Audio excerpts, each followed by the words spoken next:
بسم اللہ الرحمن الرحیم۔ السلام علیکم۔ تعارف سورہ یاسین۔ دوستوں، جیسا کہ ہم سب کو پتہ ہے کہ سورہ یاسین کو پڑھنے کی کتنی فضیلت ہے۔ سورہ یاسین میں اللہ تعالیٰ نے اپنے قدرت کاملہ اور حکمت بالغہ کی وہ نشانیاں بیان فرمائی ہیں جو نہ صرف پوری کائنات میں بلکہ خود انسان کے اپنے وجود میں پائی جاتی ہیں۔ اللہ تعالیٰ کی قدرت کے ان مظاہر سے ایک طرف یہ بات واضح ہوتی ہے کہ جو ذات اتنی قدرت اور حکمت کی مالک ہے، اس کو اپنی خدائی کا نظام چلانے کے لیے نہ کسی شریک کی ضرورت ہے نہ کسی مددگار کی، اس لیے وہ صرف اور صرف عبادت کے لائق ہے۔ اور دوسری طرف قدرت کی ان نشانیوں سے یہ بات ظاہر ہوتی ہے کہ جس ذات نے یہ کائنات اور اس کا محیر العقول نظام پیدا فرمایا ہے، اس کے لیے یہ بات کچھ بھی مشکل نہیں کہ وہ انسانوں کے مرنے کے بعد انہیں دوسری زندگی عطا فرمائے گا۔ اس طرح قدرت کی ان نشانیوں سے توحید اور آخرت کا عقیدہ واضح طور پر ثابت ہو جاتا ہے۔ حضور نبی کریم صلی اللہ علیہ وآلہ وسلم نے لوگوں کو یہی دعوت دینے کے لیے تشریف لائے ہیں کہ وہ ان نشانیوں پر غور کر کے اپنا عقیدہ اور عمل درست کریں۔ اس کے باوجود اگر کچھ لوگ اس دعوت کو قبول نہیں کر رہے ہیں تو وہ اپنا ہی نقصان کرتے ہیں، کیونکہ اس کے نتیجے میں وہ اللہ تعالیٰ کی طرف سے عذاب کے مستحق بن رہے ہیں۔ اس صورت میں اسلام کے بنیادی عقائد کو بڑے فصیح و بلیغ اور جامع انداز میں بیان فرمایا گیا ہے۔ اس لیے حضور اکرم صلی اللہ علیہ وآلہ وسلم سے منقول ہے کہ آپ نے اس سورت کو قرآن کا دل قرار دیا ہے۔ چونکہ ہم سب تقریباً روزانہ ہی سورہ یاسین کی تلاوت کرتے ہیں، لیکن ہمیں یہ نہیں پتہ کہ آخرکار اللہ تعالیٰ نے اس سورہ کو اتنی اہمیت کیوں دی ہے اور اس میں کیا فرمایا ہے۔ لہٰذا آج سے ہم انشاءاللہ سورہ یاسین کا ترجمہ اور مختصر تفسیر بیان کریں گے اور اس کو سمجھنے کی کوشش کریں گے۔ اللہ تعالیٰ سے دعا ہے کہ ہمارے دلوں کی گرہیں کھول دے۔ آمین۔ أعوذ بالله من الشيطان الرجيم بسم الله الرحمن الرحيم ياسين۔ زیادہ تر مفسرین کی رائے میں یاسین حضور صلی اللہ علیہ وآلہ وسلم کے ناموں میں سے ایک نام ہے۔ اسی طرح سورہ طٰہٰ کے بارے میں بھی یہی کہا جاتا ہے کہ یہ حضور صلی اللہ علیہ وآلہ وسلم کا نام ہے۔ والقرآن الحکیم۔ قسم ہے قرآن حکیم کی۔ عربی زبان میں قسم سے گواہی مراد لی جاتی ہے، چنانچہ اس آیت کا مفہوم ہوگا کہ یہ حکمت بھرا قرآن گواہ ہے۔ یہ قسم کس چیز پر کھائی جا رہی ہے اور یہ قرآن کس عظیم حقیقت پر گواہ ہے، اس کا ذکر اگلی آیت میں ہے۔ إنك لمن المرسلين۔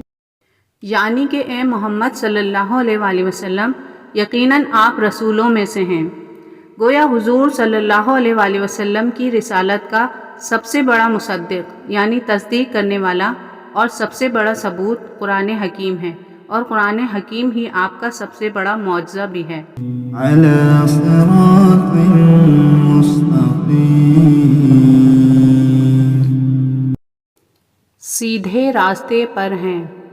تنزيل العزيز الرحيم۔ اور اس قرآن کا نازل کیا جانا ہے اس ہستی کی جانب سے جو بہت زبردست نہایت رحم فرمانے والا ہے۔ لتنذر قوما ما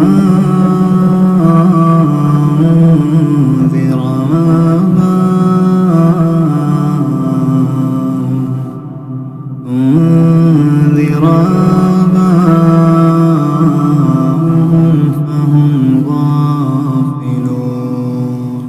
تاکہ آپ صلی اللہ علیہ وآلہ وسلم خبردار کر دیں اس قوم کو جن کے آباء و اجداد کو خبردار نہیں کیا گیا، پس وہ غفلت میں پڑے ہوئے ہیں۔ یعنی آپ سے پہلے چونکہ اس قوم میں کوئی نبی یا رسول نہیں آیا، اس لیے نہ تو انہیں نبوت و رسالت کے بارے میں کچھ معلوم ہے اور نہ وہ کتاب و شریعت سے واقف ہیں۔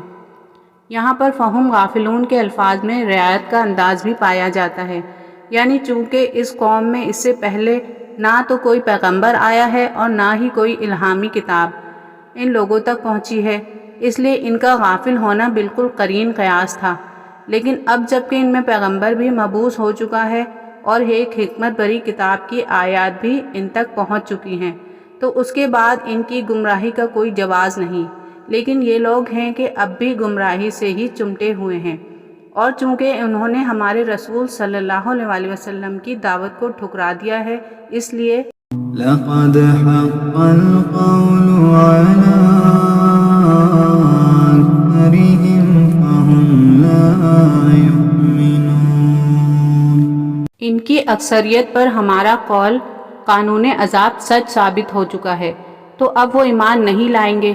گویا حضور صلی اللہ علیہ وسلم کی دعوت کا مسلسل انکار کر کے یہ لوگ قانون الہی کے عذاب سے متعلق شرک کی زد میں آ چکے ہیں۔ إنا جعلنا في أعناقهم أغلالا فهي إلى الأذقان فهم مقمحون۔ ہم نے ان کی گردنوں میں طوق ڈال دیے ہیں اور وہ ان کی تھوڑیوں تک ہیں، بس ان کے سر اونچے اٹھے رہ گئے ہیں۔ یعنی ان کی کیفیت اس شخص کی سی ہے جس کی گردن میں طوق پڑا ہوا ہو اور وہ طوق اس کی تھوڑی کے نیچے جا پھنسا ہو۔ ایسے شخص کے چہرے کا رخ مستقل طور پر اوپر کی طرف ہو جاتا ہے اور وہ اپنے سامنے کی چیزوں کو نہیں دیکھ سکتا۔ مطلب یہ کہ تعصب اور ہٹ دھرمی کی وجہ سے یہ لوگ واضح حقائق کو بھی دیکھنے اور سمجھنے سے قاصر ہیں۔ وَجَعَلْنَا مِن بَيْنِ أَيْدِيهِمْ سَدًّا وَمِن خَلْفِهِمْ سَدًّا فَأَغْشَيْنَاهُمْ فَهُمْ لَا يُبْصِرُونَ۔ اور ہم نے ایک دیوار کھڑی کر دی ہے ان کے آگے اور ایک ان کے پیچھے، اس طرح ہم نے انہیں ڈھانپ دیا ہے، بس وہ اب دیکھ نہیں سکتے۔ یعنی اللہ تعالیٰ کی معرفت اور حق کی پہچان کے لیے اگر انسان کو رہنمائی چاہیے تو اس مقصد کے لیے بے شمار آفاقی آیات ہر وقت ہر جگہ انسان کے سامنے ہیں۔ قرآن حکیم بار بار انسان کو ان آیات کے مشاہدے کی دعوت دیتا ہے، جیسے سورہ البقرہ کی آیت نمبر 24 میں اللہ تعالیٰ کی بہت سی آفاقی نشانیوں کا ذکر کیا گیا ہے۔ ہر انسان اپنی ذہنی سطح کے مطابق ان آیات کے مشاہدے سے ان کے خالق کو پہچان سکتا ہے۔ اس کے علاوہ تاریخی آیات سے بھی انسان کو رہنمائی مل سکتی ہے۔ یعنی اگر کوئی انسان چاہے تو اقوام سابقہ کے حالات سے بھی اسے سبق اور عبرت کا وافر سامان حاصل ہو سکتا ہے۔ چنانچہ آیات زیر مطالعہ کا مفہوم یہ ہے کہ یہ ایسے بدبخت لوگ ہیں جن کی آنکھوں کے سامنے دیوار حائل ہو چکی ہے کہ وہ اللہ کی کسی بڑی سے بڑی نشانی کو بھی نہیں دیکھ سکتے۔ اس طرح ان کے پیچھے بھی دیوار کھڑی کر دی گئی ہے، اور یوں وہ تاریخ اور اقوام ماضی کے حالات سے بھی کسی قسم کا سبق حاصل کرنے سے قاصر و معذور ہیں۔ وَسَوَاءٌ عَلَيْهِمْ أَنذَرْتَهُمْ أَمْ